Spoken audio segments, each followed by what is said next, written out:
Madden and FIFA ratings are widely debated every single year, and we had this great article was released from 538 regarding how one man for the Madden franchise sits in a room and breaks down the ratings for every single player. His name is Donnie Moore. Over 100,000 attributes, aspects, angles that he takes into consideration to formulate what he thinks is the appropriate rating for players. Now, Francis, we know you play FIFA all the time on TYT Sports with the True Jordy and the What If Challenge.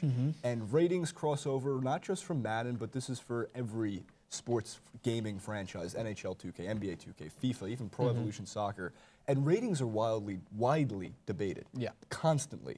Because we are so nitpicky about them. I mean, for me, when I got Madden recently, and I saw, Michael Vick fell to like a 78, and I'm looking at that going, well, he could be at least either should be a 76 or an 80, and we're so picky about what certain players are. The only other thing that comes to it now, and I'm sure you remember this, originally, there was no updates on the internet to adjust the ratings. So in terms of, I guess we should go to FIFA for a little bit of this, because nothing is more debated than Ronaldo versus Messi and 93-93 and who's better and who's worse. Yeah, I mean, it comes down to many different factors, but I must state that if you think that it's a lot of pressure to be the president of the United States, there is nothing.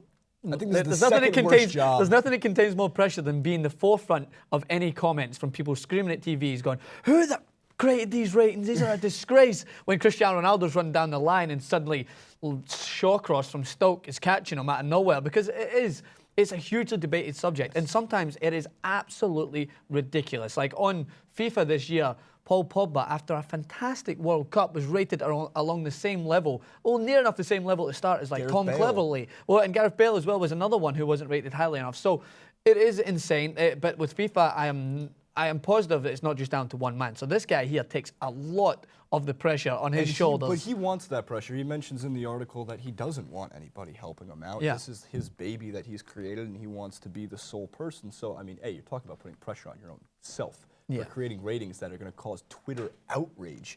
Even players, and I love, one of the best segments you can see is when they have the ratings unveiled, for the rookies, and they look and they go, 71, fuck? But with how updates now occur all the time, the example they use in the article is Odell Beckham Jr. for the New York Giants wide receiver made the ridiculous greatest catch of all time in regular season history. And can dunk pretty well, apparently. Yes, can also dunk very, very well. Freak athlete. He's my height. He's 6 feet tall. It's ridiculous. And you can dunk? I think he's a little bit taller. I can dunk. Yes. No, I can't. Donuts. He started off as a 75, like most rookies start in that area, at least first-round draft picks. And from there, by the end of the season, he was a 90. Calvin Johnson, wide receiver for the Detroit Lions, easily a top 3 wide receiver in the NFL, is also a 90. How is that balanced?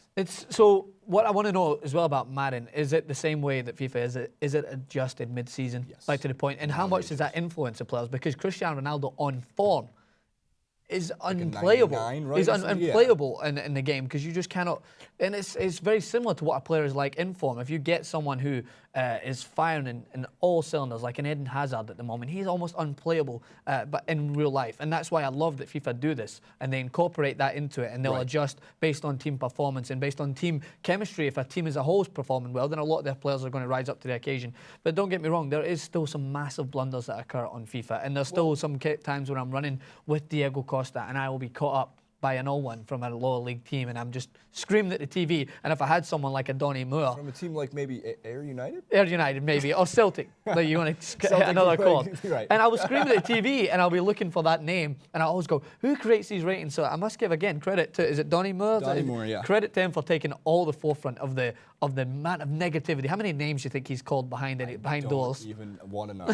He's 37 years old. He's probably aged to the fact that he looks like he's 90. He looks like a 37-year-old. But you think, if you're making at least a president reference, then he's got the second worst job in America. Donnie Moore does, not the president of the United States. Regardless, guys, what do you think about the Madden and the FIFA ratings and the NBA 2K and NHL ratings? Do you think they're accurate, and do you think it's insane that one person, makes these ratings in one room with a few computers and an algorithm? Leave your thoughts in the comment section below. Francis and Jason, thank you for watching, and do not forget to subscribe.